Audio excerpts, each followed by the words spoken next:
Hey, I'm Dan from GigaBoots. For about 4 months now, I've been trying to write an episode of the Rant is Go about why you shouldn't buy a GPU right now. In the meantime, the condition has only worsened, yet people, even when I warned them, keep buying expensive GPUs. And it's right before a giant leap in performance. In this episode of the Rant is Go, I'm going to explain why the GPUs of today are underperforming and hopefully prevent you from buying a new card in the next couple of months.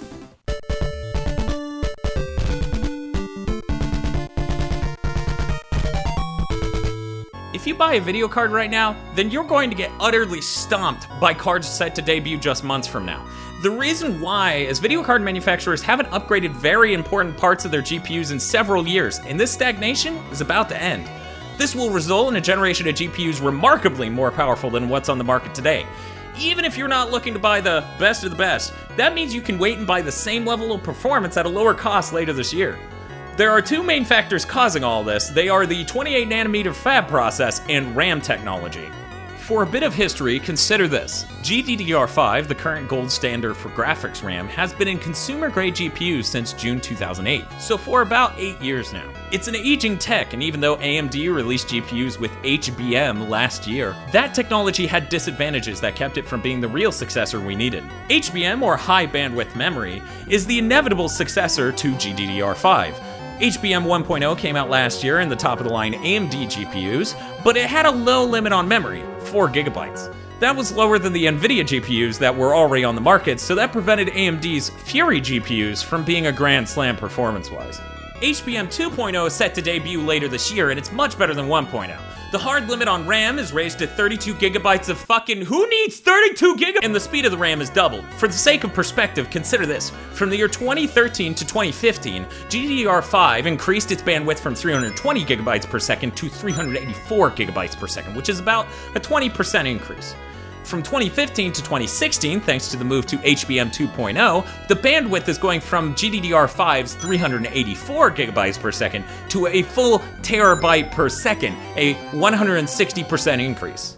But RAM isn't the only thing holding back GPUs. Have you ever heard the saying that computers become twice as powerful every other year? That's a horrible misquote of a trend called Moore's Law. What it actually says is that the amount of transistors that you can fit on a specific size of die doubles every 2 years. That's because the fab size gets smaller and smaller, thus the transistors get smaller, and you can fit more on a piece of silicon.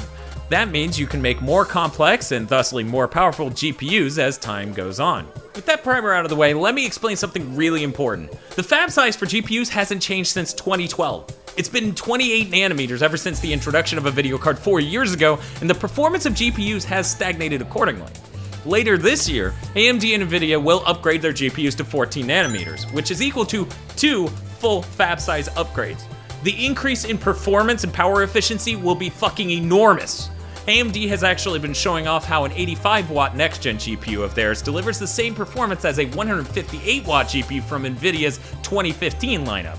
Now, neither of these GPUs are high-end by any means, but it goes to show how much this jump to 14 nanometers will improve power efficiency. This increase in efficiency opens up the possibility of better performance through higher clock speeds and other such techniques. Although there are figures for what the increase in GPU compute performance will be, nobody is coming out with hard figures for the gaming performance. This is likely due to how much their GPU sales would tank if they came out and told you, hey, that video card you paid $600 for today, it's gonna suck compared to a $400 one a few months from now. So you may want to sit on that video card purchase for just a few more months. It will mean a huge amount more bang for your buck. You can follow me on Twitter, I'm at GigaBoots. Join me next time on the Rant is Go when I don't make the same mistake as the last few times and imply some sort of topic I'm going to cover. Thanks for watching this episode of the Rant is Go. You should check out my development timeline of Mighty No. 9 to find out about all the things that went wrong and how we patrons are never getting that documentary.